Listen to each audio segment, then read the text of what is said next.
Hi, I'm Blake Hebner, and for my senior seminar, I did Mental Health and Wellness of the Fire Service, Understanding the Culture and Determining a Better Outcome.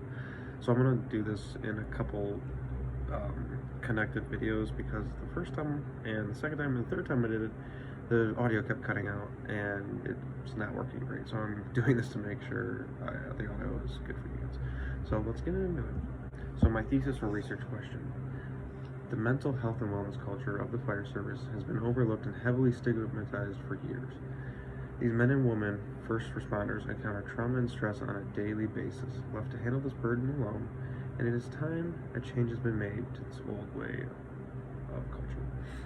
So, we're evaluating this problem that we're seeing more and more within first responder groups, whether it's fire, police, ambulances, all that.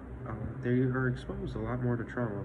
And this is a real issue, and because I'm going to the fire department, personally for me, this is something that I would really like to talk about and do research on and be able to maybe progress a little more education and spread the awareness maybe a little bit further than it would have if I didn't do this presentation. Intro Part 1. While there seems to be endless numbers of alterations to the workplace to promote safety and physical well-being for all employees, there is still a section of wellness that has been frequently ignored.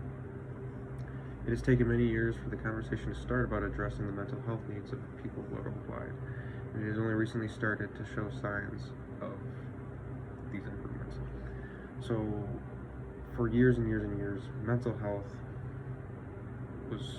they turned a blind eye to mental health, the whole world. Nobody wanted to talk about it, nobody really understood it. And it wasn't until recent years that people started to say, hey, wait a minute, mental health is a serious issue.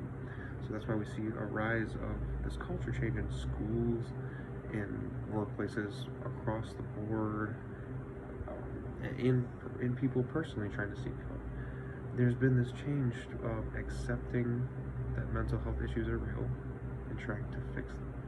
And as we see all these places like schools and work changing, not all the cultures are changing. Specifically for this example, things like first responders, there's little to no change that has been going on except for the past few recent years. Intro Part 2. First responders encounter trauma and stress on a daily basis, which then are left to handle this burden alone. The current culture and systems surrounding mental health will be evaluated in order to deem what is working so far, what needs to change, and start focusing on the future of mental wellness culture in the first responder occupation. So in my paper I talked about how, according to a Canadian study, that first responders, specifically Canadian firefighters, are about 3 to 5 times more likely to experience a daily traumatic event than any other common individual or common citizen. So the point of this is to say, well, we have this select group of people that are facing serious amounts of trauma and nothing's being done. There's systems all around that go into supporting mental health. How come first responders aren't receiving the same help, and what can we do? And what has prevented it from being better? So the first part of the body, mental health awareness for first responders, is a relatively new concept. That's the first thing I start talking about when the paper actually starts getting into the bulk. So many occupations have been pushing for new mental health cultures, which I've been talking about. A lot of companies and organizations have been more progressive in the fact that they're understanding that people deal with stress. People need days off. People need breaks. People have things that you can't see going on in their head that they need help. So while all these other places have these culture changes, how come the firefighters don't? The primary focus has been on physical injuries in the fire service. So one thing that is discussed in my paper is that the firefighters and the fire department, they've been experiencing a lot of change when it comes to safety. Things like better breathing apparatuses, better ways to get in and out of fires, better ways to save people, better equipment to get the job done easier and safer. Now, these are all good, they all benefit everybody. However, again, while these things are happening, the focus and the gears are shifted to physical safety on the fire side and not necessarily mental health. And while we're so much focused on the physical side, we're not focused on that mental side, and this is why we have such a big problem. Little research has been done for mental wellness of first responders. Again, it kind of goes hand in hand. Not a whole lot of recognition for first responders in the mental health field, so not a lot of research has been done, and it's only because in the past couple decades or so that there's started being a little bit of a shift that studies and research has been done. Things like these papers, not a lot of them are out there, and that's why another reason why I wanted to label my project in this field. There have already been many roadblocks which have kept mental health culture for firefighters in the dark, and we'll get into some of those obstacles right after I just kind of talk about how it goes. So, connection to the next topic, the fire department has a very large macho man stigma placed around cultures like mental health, and is seen as one of the biggest issues of getting firefighters much needed help. So the macho man stigma and the fear stigma are two of the biggest stigmas that are preventing the individual firefighter from seeking that help.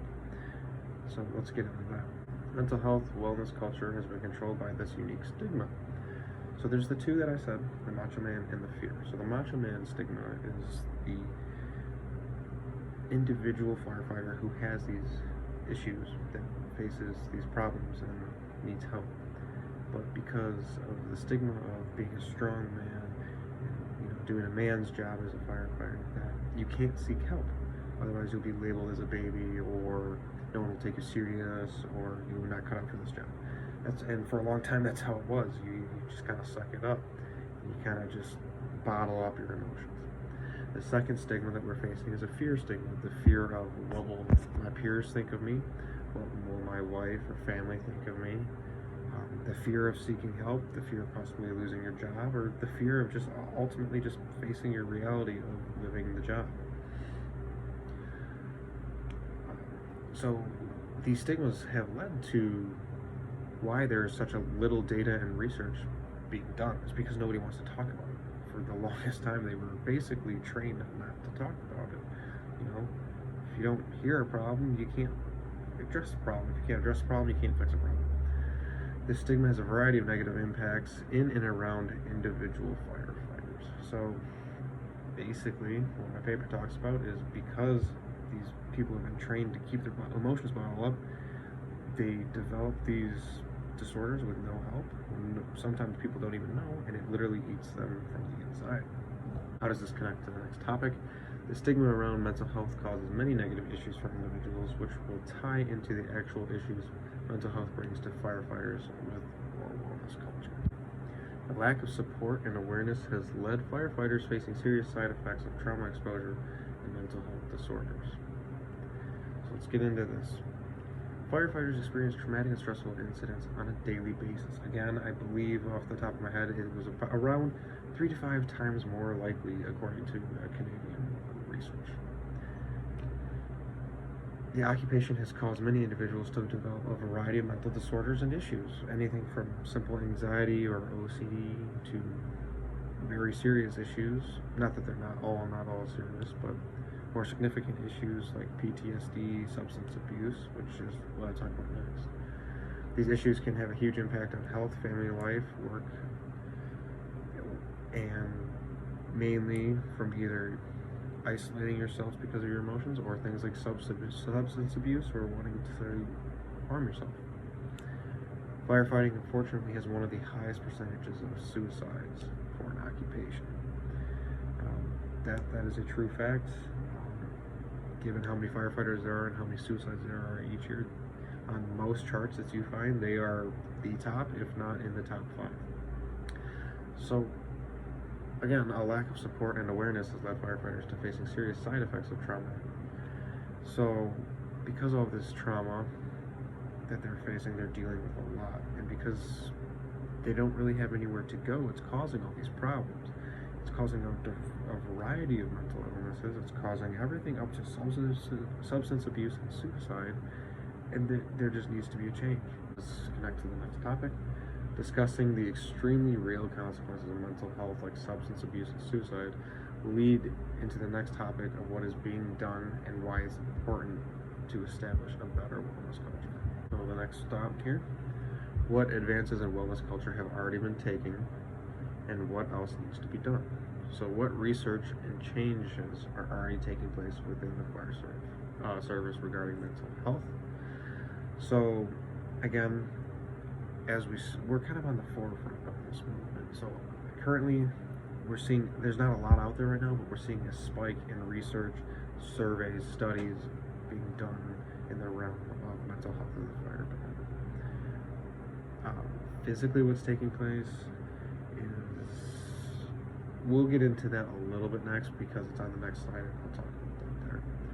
What are possible roadblocks still preventing further change? Again, the stigma is one of the biggest ones. You've got to get people to talk about it. You got to get people aware of it. The next one goes into government and community. From finances and overall just support and understanding of what these people go through to protect and serve community. A lot of the government and communities are afraid to give money or don't want to give money to mental health issues because they don't necessarily see a direct correlation of the benefit it brings, because you can't see when somebody is fixed from mental health disorders. Like they could give money for an ambulance and you can see the ambulance, you can't see the mental health benefits. But the bigger one is the support. These people, day in and day out serve the community, but they still go home at the end of the day and they can feel alone, or they can be dealing with these things. We need the community to be able to back and support and just show love to the fire departments. What are some changes that need to be considered that are not being used yet? So there's been a lot of talk and trials of experiments and physical things that we could do, like incorporating better HR or better groups or classes, and I'll talk about that on the next slide as well. Again, so at the bottom there, discuss support aid by community, department, and individual levels. So that's the biggest one right now. That's what else needs to be done right now, is just continue spreading the word and continue raising awareness. Okay, so we're on the next slide here, and here's some of the examples I want to talk about. So the Arizona Crisis Response Team. In Arizona, what they have been trying to do, they've been running this trial. Whenever the fire department and the firefighters go out on a run, they send, that is deemed to be traumatic, they send a crisis response team with them. Now these are technically students in psychology, sociology, all that stuff, that are specializing in this type of thing. They are sent out to the scene and they evaluate the firefighters as soon as they come off of the scene. And they also have started to involve some of the citizens or civilians that witnessed this event or were part of this event. And what they found is that it greatly reduced the amount of mental stress that these people and the firefighters were going through after the events. But there was an overall turnout of firefighter and civilian support for something like this, because this hasn't been done. Another thing, mental health support groups and classes. Some things that some fire departments have been doing, like Livonia, is they'll have support groups that you could go to if you wish, that you can speak your mind about your emotions. It's it's a judgment-free zone, so to speak. They also put on classes, things like what to expect in your first few years of firefighting, classes for young married couples to understand how the job can impact your life and things like that. Again, because this is just the ball's starting to roll, there's been an increase of research targeted at mental health indicators. So this is specifically research done that is trying to pinpoint smaller early symptoms, things like anxiety, sensitivity, that lead to bigger issues. And that's been a big one, because sometimes they're just focusing on the overall end results when they need to be looking at the early symptom signs, because the earlier you can catch something, the more likely it is you can prevent somebody from doing things like substance abuse, committing suicide, or developing a really bad disorder. So I didn't talk about the Yellow Rose organization in my paper, but I would highly suggest, if any of you are curious or want to learn more about this, is to look into it. It's an organization about mental health strictly for the fire department, and what they've done through funding, spreading awareness, and pretty much just giving back to firefighters. So summary, there has been a movement for mental health awareness and support through many occupations worldwide in efforts to keep people healthy and happy. The fire department is far behind other occupations in terms of reforming their mental health wellness culture, and it's time a change is made. These brave men and women who go through trauma every day are not getting the help they need, which can have long-lasting effects and even fatal results. It is time for the old way of thinking to be forgotten, and working on making changes that can improve the mental health and life of all firefighters. Small steps have been taken recently, but it is far from perfect. Just to go over, so summary continued, just some main points that are really focused on my paper. Mental health wellness has recently just reached the fire department after the old style macho man stigma way of thinking has subdued slightly.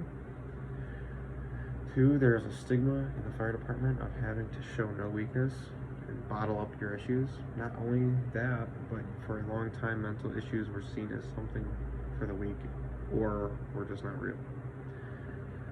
Due to many reasons, individuals in the fire service have not had the proper support or guidance that they need to get help from suffering just the day-to-day trauma that they experience. D, a recent push for a better wellness culture for first responders has broken down the stigma of mental health. In early stages of aid and research, things like the crisis response teams, things like surveys and early indicator testings have started to be conducting. So we went from a very poor, stigmatized culture of nothing, and slowly have started changing it to a more progressive, seeking help culture. Now, it's not perfect. A lot of these things are just experiments or trials or just small studies, but I do believe that the more awareness we spread, and the more that people become educated, that this culture will get to where it needs to be. So in conclusion, mental health is a serious issue with movements arising in all walks of life. It is important that mental wellness culture of the fire department is not only addressed but continuously reviewed and adapted to protect those who truly need it. The old ways of thinking are over, and it is time to take preemptive measures to make sure that people who protect others get the protection they need. And I truly believe that support for the community, the government, with each other within the fire department, that's the number one thing people need to focus on. Break down that stigma and just start following through with these studies, these researches, and these trials and experiments that are hoping to show that they can provide relief for these people. So the future work, firefighters are constantly exposed to trauma and are in current environments that cause them to select bad behavior that negatively impacts them, such as substance abuse, and those around them, rather than the positive support that they need, things like community backing and being able to rely on each other or support groups. As more research and programs are put together, the more viable responses should be implemented, and things like personal growth and crisis teams should start being used, and these ideas will start to circulate. So not everybody and not all cities and departments have the money to fund HR teams, to fund support groups, to fund